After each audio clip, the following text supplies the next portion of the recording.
अच्छा ये बात है। ढेर दिन भइल भेंट कइल नहीं हर के सैया हो। अरे कितना दुखवा सही कहते भैया भैया हो। खोजतन केतना मिलत नहीं खने पर। अरे पगली हम हिया हई गेहूं में पानी पटावा तानी खेत पर। खोटे के बहाने साग मिली हा तू खेत पर। गेहूं में पानी पटावा तानी खेत पर। खोटे के बहाने साग मिली हा तू खेत पर।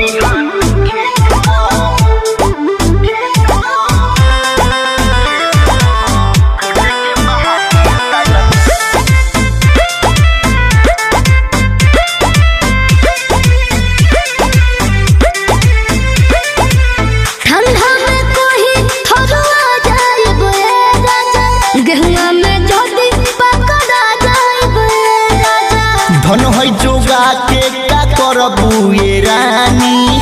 आव न है महदी जवनिया के पानी। अरे कुछ न हो आव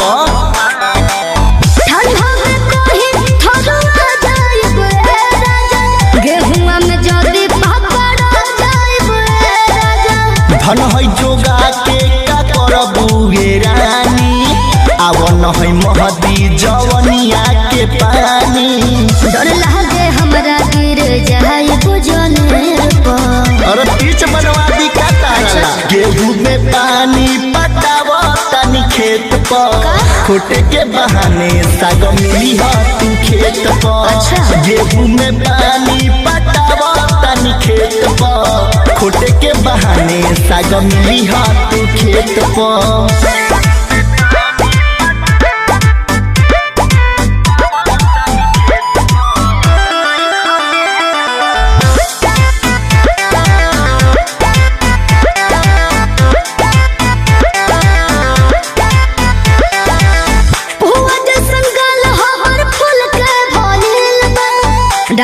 देहाती तो हर जनवा गइल बा। धड़कन में बसल बारू बन के परान हो।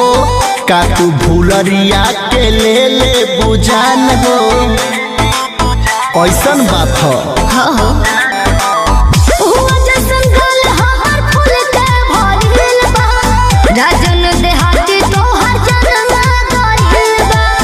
धड़कन में बसल बारू बन के परान हो। का तू भूलरिया के ले बुझान हो। धीरे धर से श्याम का छोड़बा कर बर्दाश्त नहीं हो। गेहूं में पानी पटावा तानी खेत पर। खोटे के बहाने साग मिली हा तू खेत पर। गेहूं में पानी पटावा तानी खेत पर। खोटे के बहाने साग मिली हा तू खेत पर।